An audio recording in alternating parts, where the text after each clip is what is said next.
একবার যদি মুখ দিয়া জয় শ্রীরাম, হরে কৃষ্ণ হরে রাম এতটুকু বলে, তাহলে তাকে ছেড়ে দিবে, তার আর কিচ্ছু করবে না। বর্তমান জামানায় যে ফেরকায়ে বাতেলা গুলো আসতেছে, এদের এই কাজ।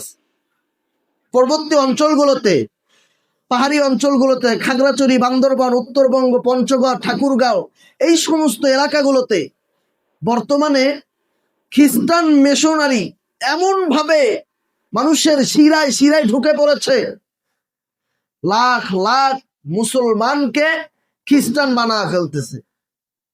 কেমনে? গরিব মানুষ, পাহাড়ি অঞ্চলগুলোতে খাবার মতো জিনিস নাই, থাকার মতো জায়গা নেই।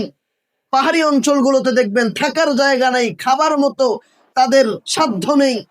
তো খ্রিস্টানরা তো অনেক টাকার মালিক, তারা টাকা এনে একজনকে একটা গরু দিয়া দেয়, বলে তুমি মুসলমান ঠিক, কিন্তু ঈসাই মুসলমান।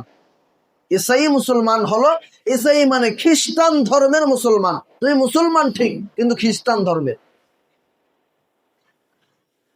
মুসলমানদেরকে কিভাবে কালিমা হারা করতেছে।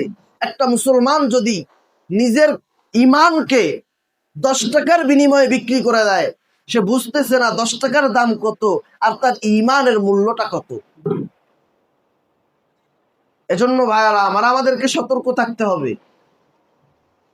আজকে মুসলমান আমরা নামকাওস্তে হয়ে গেছি, নাম আমাদের মুসলমান, কাজে কর্মে কোথাও দেখা যায় না যে আমাদের মুসলমানিত্ব ফুটে উঠে, কোথাও দেখি না।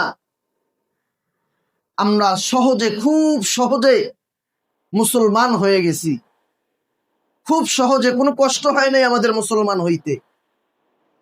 এই কষ্টগুলো কখন পাবেন? একটু যখন তাকাবেন আফগানিস্তানের দিকে। আগে ছিল, এখন তো আলহামদুলিল্লাহ ভালো আছে।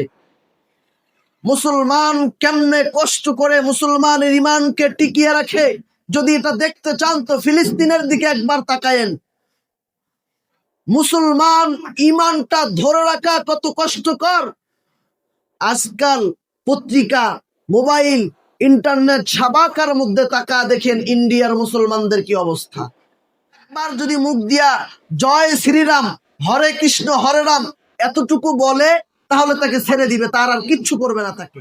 এটা বলার দ্বারা তার ইমানকে হরণ করছে। কোথায়? আপনাদের পার্শ্ববর্তী দেশ ভারতে মুসলমানদের উপর এত নির্যাতন, তারপরে অনেকেই মসজিদে নামাজ পড়তে আসে, পেছন দিক দিয়ে এসে লাথি মারে। আরে এই জামানাই তো ছিল সাহাবায়ে কেরামের জামানা, আল্লাহর নবী নামাজে দাঁড়াইতো, মক্কার কাফেররা, কুফফারে মক্কা উটের নারী বুড়ি এসে আল্লাহর নবীর উপরে দিত। তা আল্লাহর নবী এই কষ্ট নির্যাতন সহ্য করেছেন, একবারও উম্মতের জন্য বদদোয়া করেন নাই। ও উম্মত, আপনারা কি ভাবতেছেন খুব সুখে শান্তিতে আছেন? এই সুখে শান্তিতে থাকতে পারবেন না। আপনাদের পার্শ্ববর্তী দেশ আজকে ভারতের মধ্যে মুসলমানদেরকে কিভাবে মারছে, অন্যায় করছে, অত্যাচার করছে। ওটাতে যখন তারা সাকসেসফুল হবে, মুসলমানকে মিঠায়া দিবে, দমন করবে, তখন কিন্তু বসে থাকবে না। নিজের দেশকে আয়ত্তে আনার পর আরেকটা দেশের দিকে চোখ রাখবে। আমার দেশে মুসলমান নাই, আরেক দেশে থাকবে না, ওই মুসলমান রাষ্ট্রকেও আমরা দখল করে নিব।